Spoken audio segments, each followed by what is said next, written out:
We can't solve our problems with the same thinking we used when we created them.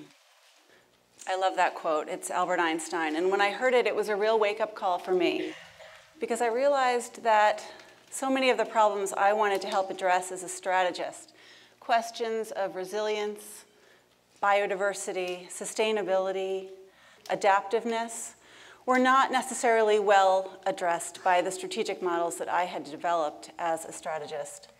It turns out nature's a pretty good problem solver. And it's not really a sentimental thing. It's actually just that after 3.8 billion years of being in business sustainably, with an R&D library of about 30 million species just outside the door, and survival through 4 mass extinctions, that the natural world knows a thing or two about how to live sustainably and successfully. So I applied that same lens to this challenge, to the subject of our talk today, the pursuit of happiness. And I asked myself what I often ask myself: what would nature do? What does happiness look like in the natural world? What are the forces that contribute to it? And what from those can we extrapolate for our own strategy for happiness? And there were 3 things that I uncovered that I'm going to share with you today. But first, I just want to set a little bit of context and tell you that any ecologist would tell you that nature just is, right? Nature doesn't do happy or sad. Nature doesn't judge, nature doesn't value, nature doesn't care. Nature certainly doesn't read happiness books or watch TEDx talks. And in fact, nature just is on both sides of this screen. And in a way, that's kind of reassuring, because the factors that I'm going to share with you today actually apply on both sides as well. And it's kind of nice to know that no matter the state of nature, whether it's biodiverse and abundant and fertile and colorful, or somewhat deforested and denuded and degraded, that on both sides, nature is still striving for the state of well-being that I'm going to describe to you today. So the first component of happy nature, of nature in a state of well-being, is that happy nature is working nature. Now, obviously, we all need our rest, and we associate rest and relaxation with happiness. But every creature in the natural world, despite their periods of dormancy and rest and hibernation, has a very important job to do, often multiple jobs. And that's why we have our pollinators and our photosynthesizers, and our waste recyclers and our desalinators, and our oxygen makers, and our seed dispersers, all doing their work in this kind of factory of life. So let me show you a seed disperser as an example. This is the Clark's nutcracker. It's a high mountain bird. It lives in the Mountain West, and it lives there all year long. And it has some pretty dark and dreary winter months to get through without a whole lot of available food. And on top of that, it actually breeds in January and February, so it has little nestlings to feed at a pretty tough time of the year. So what this bird does is it goes to work in the late spring and summer and early fall, extracting the seeds of the white bark pine, seeks out these trees and its cones, and then with that dagger-like beak, goes to work furiously extracting the seeds. And when you see the bird doing its work, it actually looks like it's swallowing the seeds, but it's not. It's actually storing them in a little pouch under its tongue. And then what the Clark's nutcracker does is it flies a field with these seeds that are stored in increments of about 100 or 150. And it chooses a little hiding place. It's called a cache site. And it buries the seeds, digs a little hole, finds a trench, and buries the seeds for future retrieval. This bird can actually relocate its cache sites under as much as 4 feet of snow all through the winter. And the Clark's nutcracker actually stores in these increments of about 100 up to 98,000 seeds a year. That's hard work, right? So this bird is obviously bringing home the bacon, right? Bringing home the bacon for its young and for itself. But the other amazing thing about how this bird works and how so many creatures in nature work is that it always systematically overstores, always caches more than it retrieves. And so ecologists now believe that the Clark's nutcracker is actually significantly responsible for the planting and proliferation of pine forests in the West. It's making the bacon for all of us. And there's a lesson in that for us, obviously, that we like to do purposeful work, and we like to provide for ourselves and for our immediate families. But we also have a sense of well-being when we're contributing to the greater good, when we're paying it forward, when we're creating the future that we want to see for the next generation. And that is reflected back in the natural world. So that's the first thing about nature and a state of well-being I want to share. The second is that happy nature is connected nature.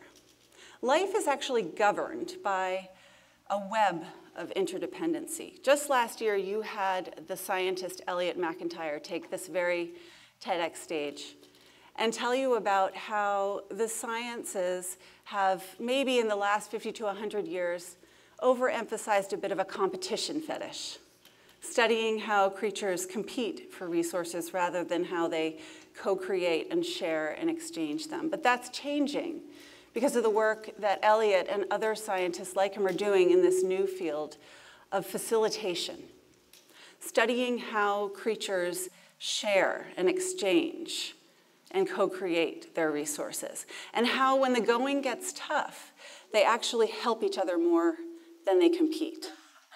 This is a grassland. It looks fairly predictable and pristine, right? It's a patch of grass.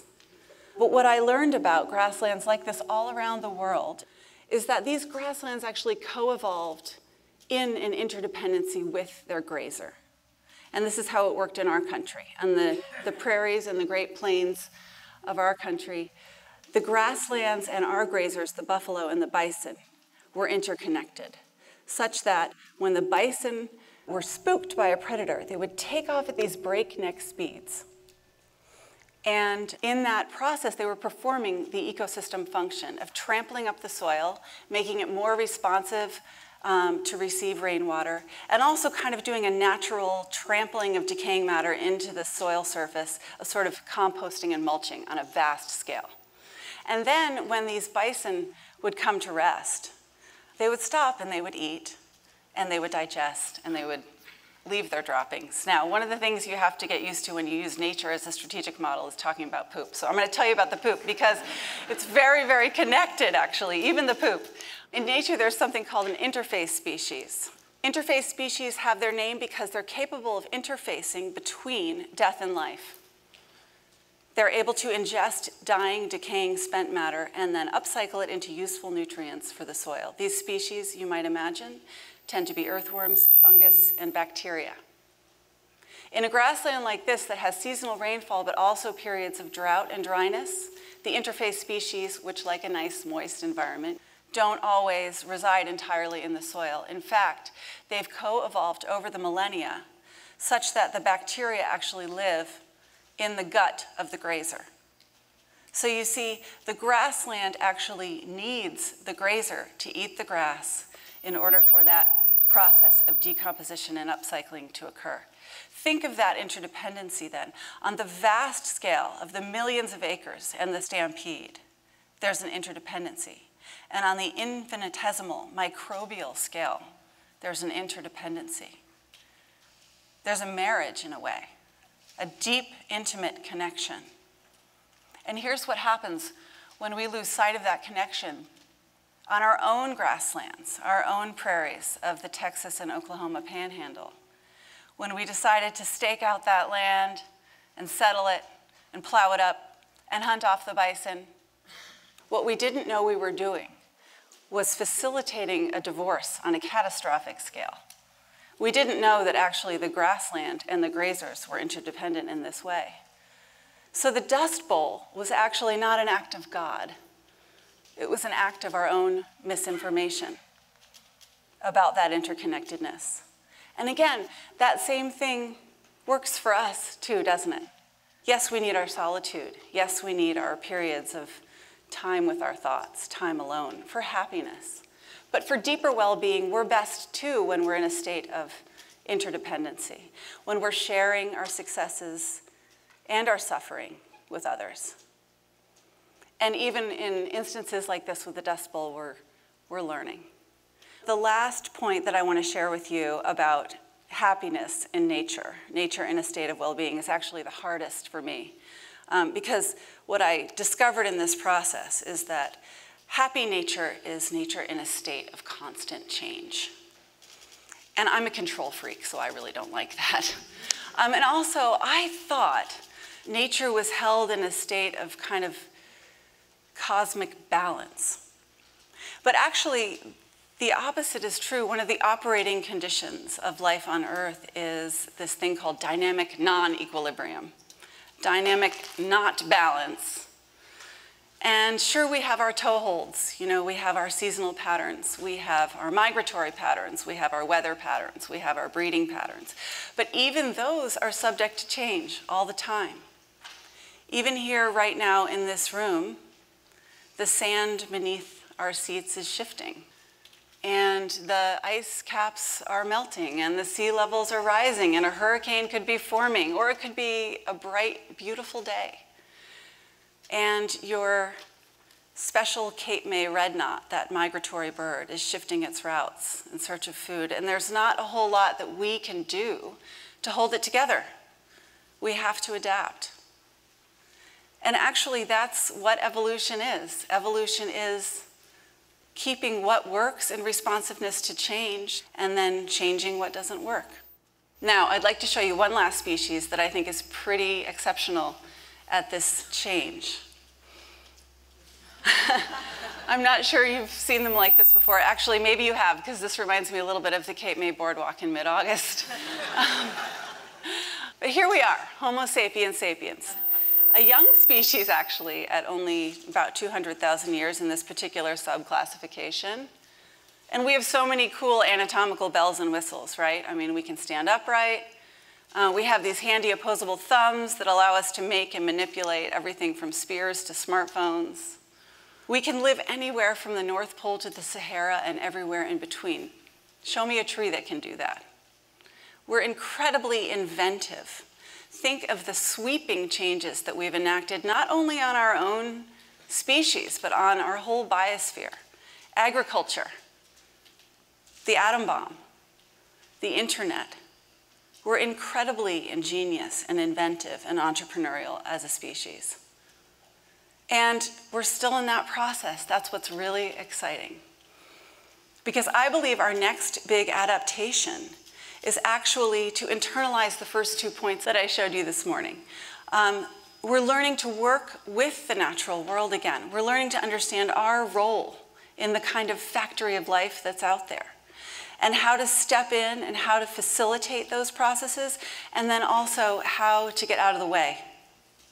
And we're also learning how to reconnect.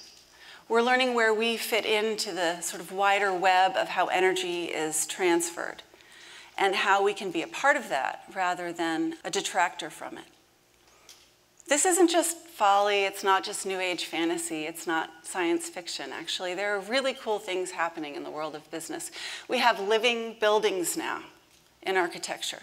Buildings that can generate and store their own solar electricity, that can capture and process their own rainwater, that can process their own solid waste and repurpose it just like nature would.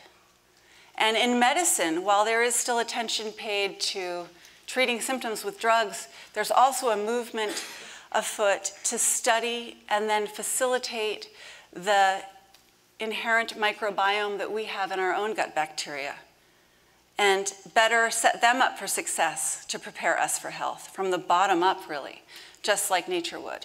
J.D. Rockefeller ushered us out of whale oil and into the fossil fuel era, brought us Standard Oil. The family foundation that bears his name has recently decided to divest of their petroleum holdings in order to reinvest in renewables, because they see the potential for us to run more on sunlight, just like nature does. And in manufacturing, there are makers on a global scale of everything from carpets to computers to coats that have recognized the inherent falsehood of the notion of a supply chain with raw materials on one end and waste on the other. They're recognizing that they need to bring the ends of that chain together to form a loop and take used materials and turn them back into useful ones, just like nature does. And in farming, there's a really exciting movement afoot in the agricultural community of farmers and ranchers and pastoralists who are studying the embedded intelligence of the land and learning how to rejuvenate grasslands like this by reenacting that interdependence that I described to you earlier, just like nature would. This is the world our kids can inherit if we play our cards right. And the cool thing about our kids is that they already know so much of this. They're born into it. They know that nature's not just there for us to name and tame and take and dominate, but it's there to teach us how to live. And they know that it's not just the realm of the ecologists and the naturalists and the botanists and the chemists. We need them to help us understand. We surely do. But we need the pollinators more. We need the photosynthesizers more, all 7 billion of us. We need the carbon absorbers more. We need the waste recyclers more. And they know that. They know that at birth, they're born first as citizens of the earth. We all are.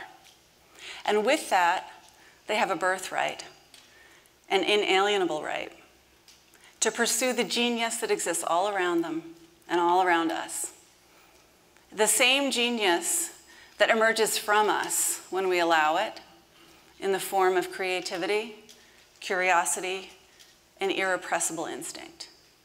And I believe that this is the pursuit that will make us happy by nature. Thank you so much.